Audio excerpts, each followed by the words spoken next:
When you stop worrying, everything starts to go well, let go, and life aligns. Have you ever paused at the start of your day and asked, what truly matters to me today? Before the world demands your attention, before the noise, the tasks, the expectations, there is a silent window where your mind is yours. That moment is sacred, and how you use it determines whether you drift through life or steer it with intention. This video invites you into that space of clarity. We'll explore how psychology, intention, discipline, and meaning converge into a quiet but powerful force within you, not motivational fluff, but an honest guide to reclaim your inner compass. Because in a world of endless noise, learning how to pause, listen inward, and move with meaning is not luxury, it's survival. Stay until the end. What you'll discover may not just change your morning, it might change how you live. When you are the one who holds your own life prisoner, have you ever felt like you're trapped, even though no one is holding you back? A sensation of living in a narrow, invisible space, suffocating without knowing why. It's not someone else's prison. It is you, the one who built those walls. Each brick is a decision distorted by the fear of what others might think. It's the times you didn't dare start what you wanted out of fear of failure. It's the nods, the forced smiles, the I'm fine while inside you're screaming. And little by little, you build a cage that only you guard, locking the door from the inside. What's worse, no one asked you to do that. No one demanded that you live falsely or abandon your true self just to be accepted. You did it willingly, because society taught you that it was necessary to be loved, to be successful, to be considered normal. The truth is, there's nothing abnormal about feeling suffocated. You're living a life that's not your own. You're imprisoning yourself in a mold drawn by others.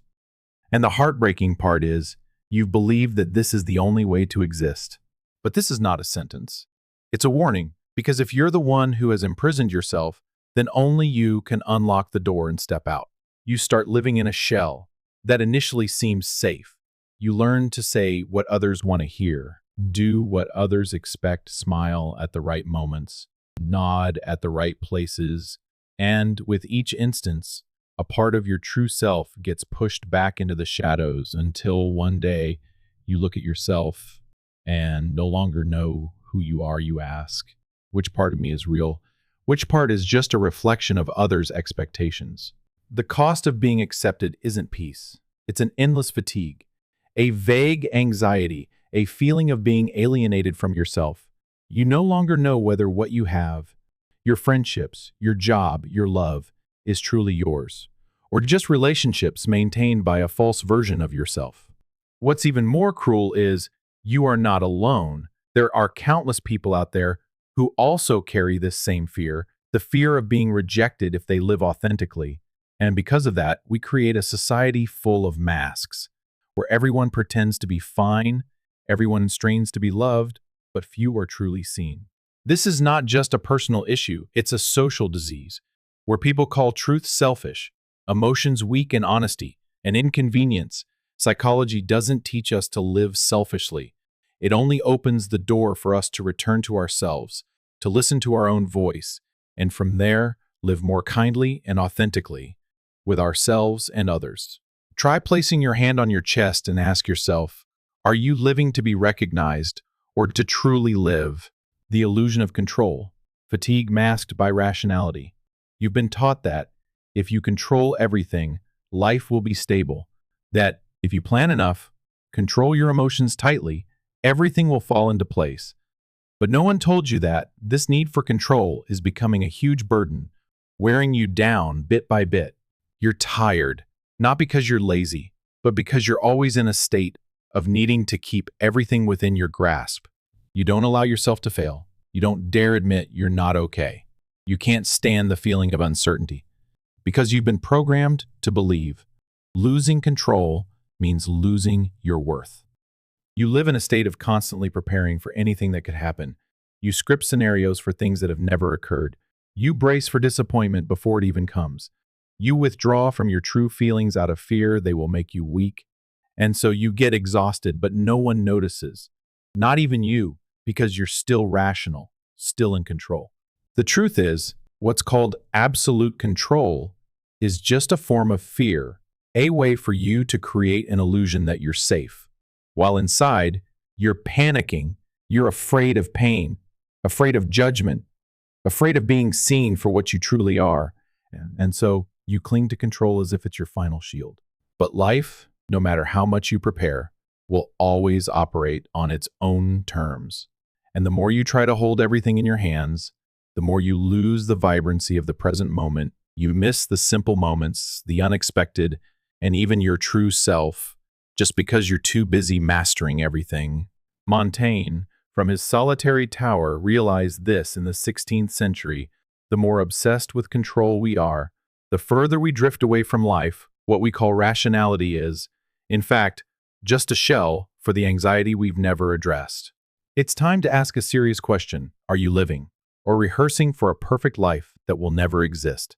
When happiness becomes a role in the eyes of others, have you ever asked yourself, why are there times when you have everything? A stable job, perfect love, recognition from others, but still feel empty inside?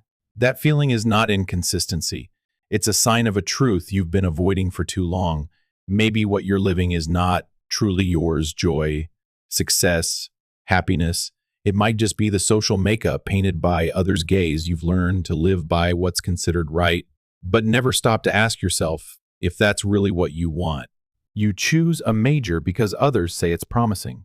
You pursue relationships others deem compatible.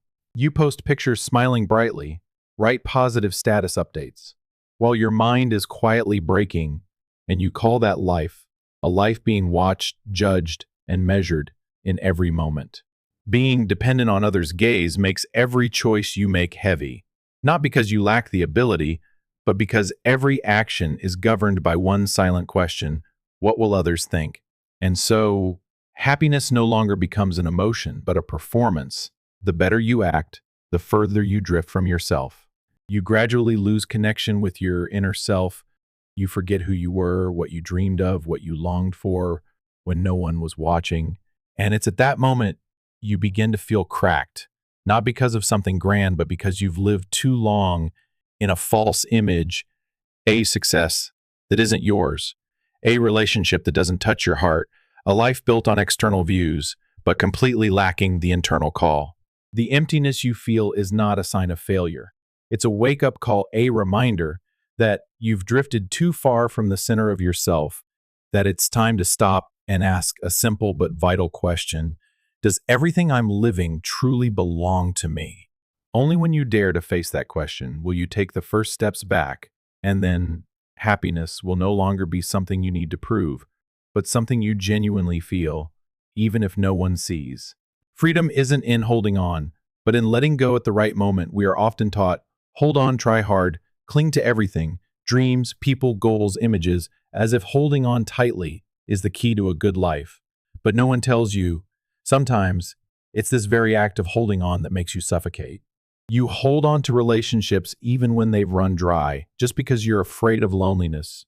You hold on to the role of the strong one, the positive one, the successful one, because you're afraid that if you let go, there will be nothing left. You cling to the molds, the definitions of success given by society, as if losing them would mean losing your self-worth. But then there are moments when you sit alone, when you no longer have to play a role, when everything quiets down. You hear a small, weak, but persistent voice: I'm tired. That's not weakness. That's the truth. It's your soul speaking, demanding the right to breathe. We fear letting go because we're mistakenly taught that if we don't hold on, everything will fall apart. But the truth is, some things, only when you let go, will you realize they were never yours, and some beautiful things, only when you have enough empty hands, will come to you. Montaigne once wrote, "We suffer not from loss, but from attachment to things that no longer serve us." This sentence cuts through the illusion that clinging is love, that control is life.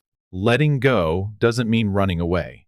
On the contrary, it requires courage to leave what makes you lost courage, to stand before the void and not immediately fill it with another role, courage to stay with yourself fully, without needing to prove anything. And only then will you realize True freedom doesn't come from having everything in your hands. Freedom comes when you no longer fear loss, no longer controlled by the fear of being judged, abandoned, or failing. You don't need to control everything to live well. You only need one thing: courage to let go at the right moment, to breathe, to step back, and to return. The real fear isn't loss, it's not knowing who you are. We often think we fear loss, losing the person we love, losing our position, losing our image, losing control. But if you look deeper, you'll realize what we truly fear is not knowing what is left when all those things are gone. What happens if you're no longer the smart one, no longer the likable one, no longer the one who's always okay? If everything you've built, everything you've struggled to maintain, suddenly shatters what's left? The truth is, many of us don't have an answer. You've lived too long in a version of yourself, fine-tuned to fit in, to be loved, to not disappoint anyone. And so, when thinking of letting go of all these roles, the first thing that appears is not freedom, it's confusion, a cold void where you no longer know what your true self is. We fear that void so much that we would rather live in the suffocation of the familiar than face it. We cling to relationships that have no emotion, jobs that no longer bring passion, or images that no longer feel authentic, just to avoid that vague, undefined feeling. But the more we avoid, the further we drift from ourselves. Carl Jung once said, "The person who does not confront their inner darkness will live under its influence and call it fate." The less you know who you are, the more likely you are to be swept away by others' expectations. You let the outside world define who you are, what you need, what you must do, while the inner voice becomes a stranger. The truth is, the emptiness you feel when letting go is not a sign of loss, but the beginning of a return. It's the space between the old, which no longer serves you, and the new, which has not yet formed a barren land, both frightening and full of potential. If you are brave enough to stay in that space, you will hear your own voice again. We cannot find our true self without daring to let go of what no longer fits, and only when you accept not knowing, the emptiness, the feeling of being lost, will you open up space for what truly needs to emerge, an identity not conditioned by fear or roles. There is no fixed ego waiting for you once you let go, but there will be something deeper, something truer, a feeling of, this is me, not because someone told you so, but because you've finally been still enough to recognize yourself. Living true to yourself, the forgotten gift in a noisy world. In a world full of noise, where everyone is trying to be more successful, more interesting, more perfect, one thing seems to have been forgotten: living true to your own nature, not the kind of nature defined by psychological theories, but the feeling of being your true self, without edits, without molding, without trying to be someone else. When you were a child, you had a very strong intuition about what made you happy, what made you sad, what felt right. You didn't try to be anyone, you simply were. But as you grew older, you learned that the world doesn't accept everything you express. You started adjusting, shrinking, hiding each time a part of your true nature was pushed inside, and you began living in a routine, responding more than living authentically. You were taught that to grow up, you must suppress yourself to succeed. You need to optimize your personality, but no one told you that the more you optimize, the further you get from your true self. And at some point, you look back and no longer recognize where you started, what you pursue. Is it truly from your inner desire, or just a reaction to others' expectations? Michel de Montaigne, in the 16th century, when he withdrew from public life to live in the solitude of his tower, wrote, "I want to live and die as myself, not as someone else." This quote, seemingly ancient, is a heartfelt message for modern times, where everyone can become a personal brand, but no one knows where their true self ends. Living true to yourself is not rejecting growth. On the contrary, it is the most solid foundation for you to grow. Because if you don't start from your true self, every effort to develop will lead to a blind spot. You grow better, but you don't know who you're growing for or why. Psychology doesn't make you choose between freedom and responsibility. It simply helps you realize living true to yourself doesn't mean being selfish. On the contrary, the person who lives authentically can truly love, truly give, and truly be present because they are not governed by roles or expectations. They love with sincerity. You can live your whole life running after what others want you to become, but you only need one brave moment to begin returning to what you truly are. Lie, are, and sometimes that authenticity, quiet, unadorned, is the most beautiful gift you can give to this world. When fatigue comes from pretending, not from trying, have you ever felt exhausted without knowing why? Even though your work isn't too heavy, even though you haven't experienced anything terribly bad, there's still a lingering exhaustion, as if something is being drained little by little. That's not fatigue from trying. It's fatigue from pretending. You have to pretend to be positive when your heart is a mess. You have to pretend to be strong while you're afraid. You always have to appear to have your life under control, when in reality, you don't know where you're heading every day. You put on a mask so perfectly that sometimes no one realizes you're hurting. And that's also why no one comes close to truly listen. Pretending not only depletes emotional energy, it erodes self-esteem. Because the more you perform, the more you feel like you're not worthy of love if you live authentically. You begin to believe you must keep that act going to maintain relationships, jobs, and stability. And from that point, you live as a substitute, a socialized version of yourself, fine-tuned to be pleasing, likable, and acceptable. But the strange thing is, no matter how much you are loved in that role, you still don't feel truly connected because people aren't loving your real self. They are loving the part of you that's been shaped to fit them. And that makes you lonelier than ever. Michel de Montaigne didn't live in the age of social media, facing the pressure of keeping up appearances every day. But he too once wrote about the feeling of no longer being himself when he had to live by others' expectations. He understood that there is no fatigue worse than being detached from who you truly are.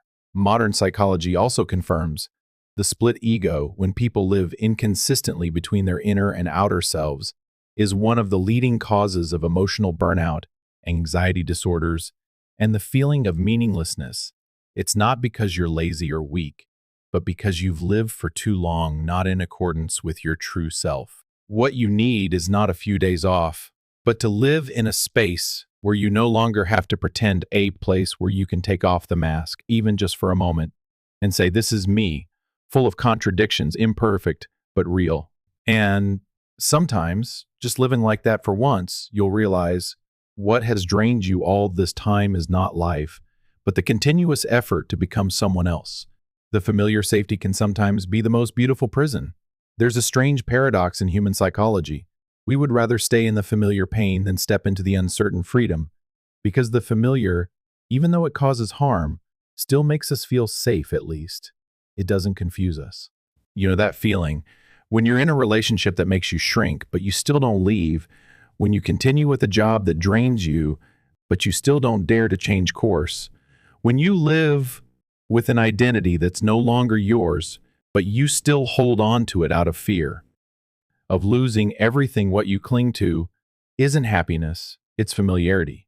We call it stability. But in reality, it's a deliberate numbness that safety is false, because it doesn't come from within. It comes from controlling the environment. You know you're not happy, but you're afraid that if you step out of that safe zone, you'll lose yourself as well. And so you stay in the gilded cage, beautiful but with no escape. Michel de Montaigne once emphasized, nothing imprisons a person more than the things they think are good for them, but never question again. And indeed, there are things that society calls success, standards, safety, but if they don't stem from your true essence, they're just the frame that locks you in under the guise of living right. Psychology calls that the comfort zone, illusion, the illusion of ease. But you know, not everyone in the comfort zone is living peacefully. Many are struggling in silence, trying to maintain external stability while their inner self has been numb for a long time. True freedom begins when you dare to ask serious questions about where you stand. Dare to ask, does what I call stability truly nourish me? Or is it just holding me back because of fear? And if the answer is fear, then perhaps it's time for you to step out, even if it's just one small step from that beautiful prison, to breathe with your own lungs. True freedom is living without asking for permission freedom.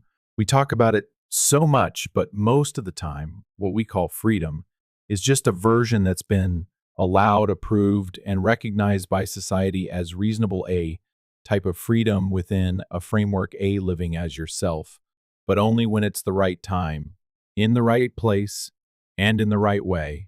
Have you ever felt like, to say something you truly think, you need to consider how others will react, that to live authentically, you need to make sure no one feels hurt or uncomfortable, and if someone disagrees, you immediately retract, shrink, and apologize for being different? That's not freedom. That's asking for permission to exist. You don't need to live loudly, rebelliously, or against society to express yourself, but you also don't need anyone's permission to be sad, to be different, to be honest with your emotions. True freedom is when you know exactly who you are and you don't need approval to continue being yourself.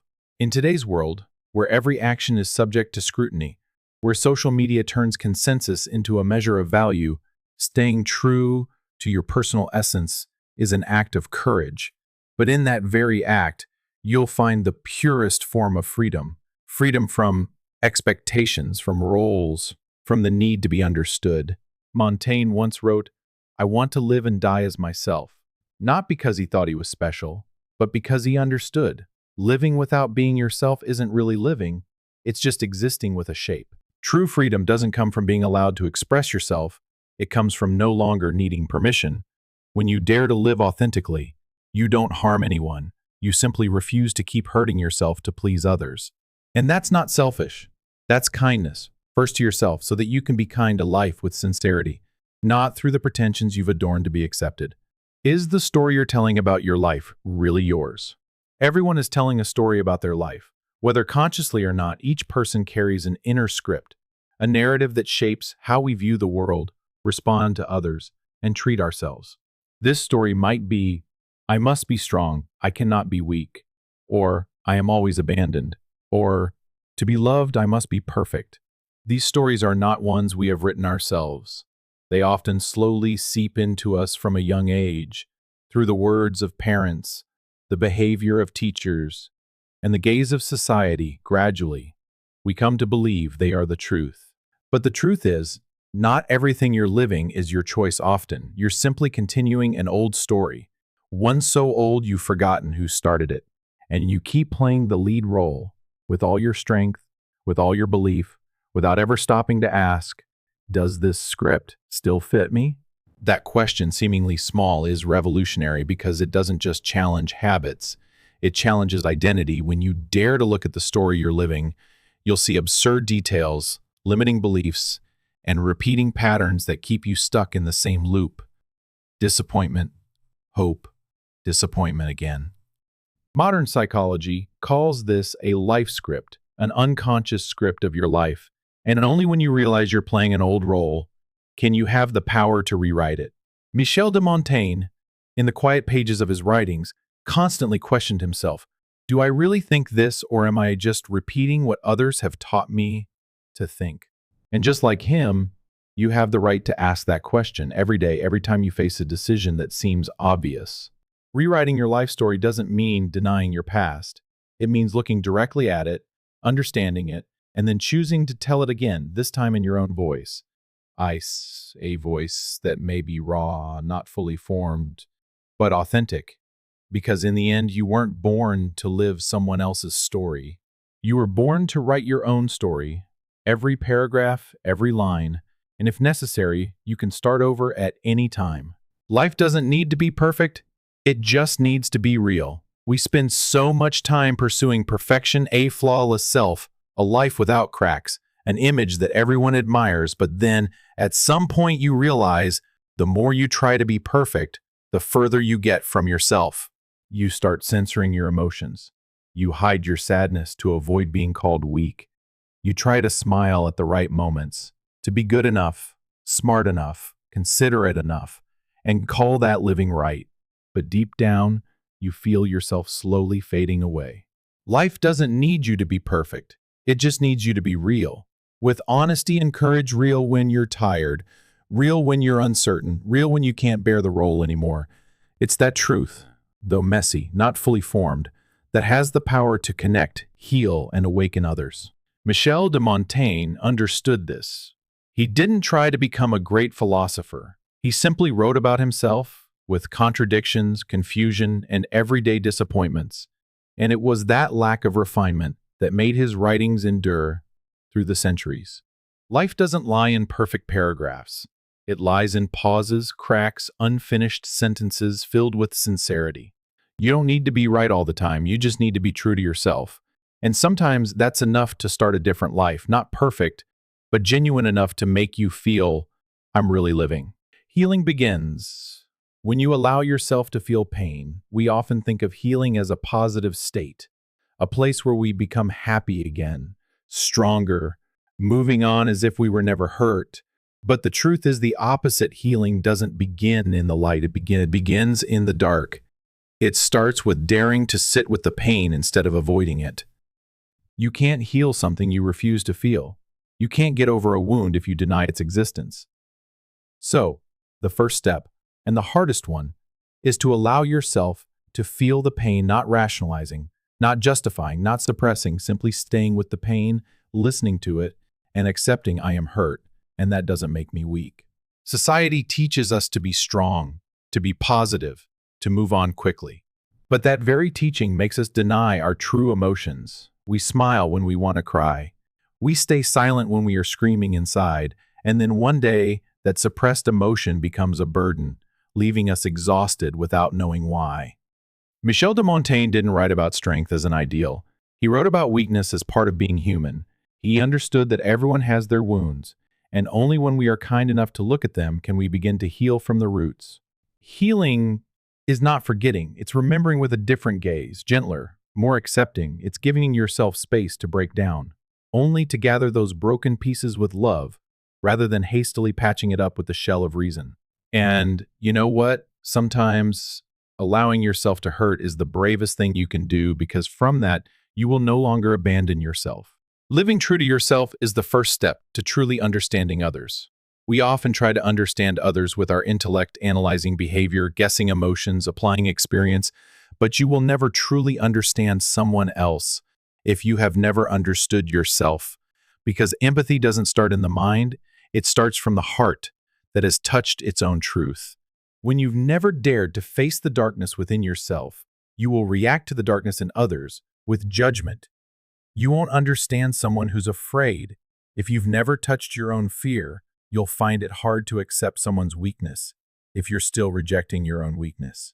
Living authentically is the first step to removing the mask you wear before the world, not just to be seen, but to see others with new eyes, eyes that no longer rush to label, no longer try to explain everything by the right, wrong, should, shouldn't standards, but know how to pause and ask, what's really going on inside this person?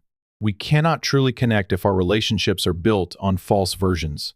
Only when you're safe enough to be yourself can you create a space where others can also be themselves. And it's at that intersection, where no one has to struggle to be loved, where true connection begins. Montaigne once wrote, "Understanding others is difficult, but understanding oneself is even harder, and that humility is what makes us compassionate." From that humility, compassion is born, not from giving, but from deep empathy between two people struggling with the same questions. Who am I? Am I worthy of love? Understanding yourself doesn't make you selfish. It's the foundation for loving without controlling, listening without judgment, walking beside without taking over, and perhaps that's how we can heal one another, not with advice, but with truth. The meaning of life is not glory. It's the silent truth. We grow up with the notion that a meaningful life is a glorious life, success, recognition, leaving a mark. But perhaps the meaning of life is not in those grand moments. It's in how we choose to live each day, whether we are true to ourselves or not. You don't need to leave a great legacy. You just need to be true enough so that every small action, every relationship, every look reflects one thing: I am living true to my essence. And sometimes that alone is the hardest, but also the most profound thing a person can do. Michel de Montaigne didn't strive for greatness. He simply lived quietly, honestly with himself. And it's that honesty that made his writings endure for centuries. And so, You too, you don't need glory to live a meaningful life. Just each day, dare to be more real than yesterday, and that's enough to make the world a little kinder. Every day is an opportunity to return. You don't need to turn your whole life upside down in one night. You just need to start from a moment. The moment you stop, listen, and choose to live a little more authentically. The journey back to your true self isn't a straight path, but a series of small steps full of doubt, but true. And even if the world is still noisy, still demanding, still judging, as long as you keep a small corner of your heart to breathe, you are still free, free to rewrite the story, free to live the life that belongs to you. Start not to become someone else, but to return to yourself quietly, but deep enough to change everything.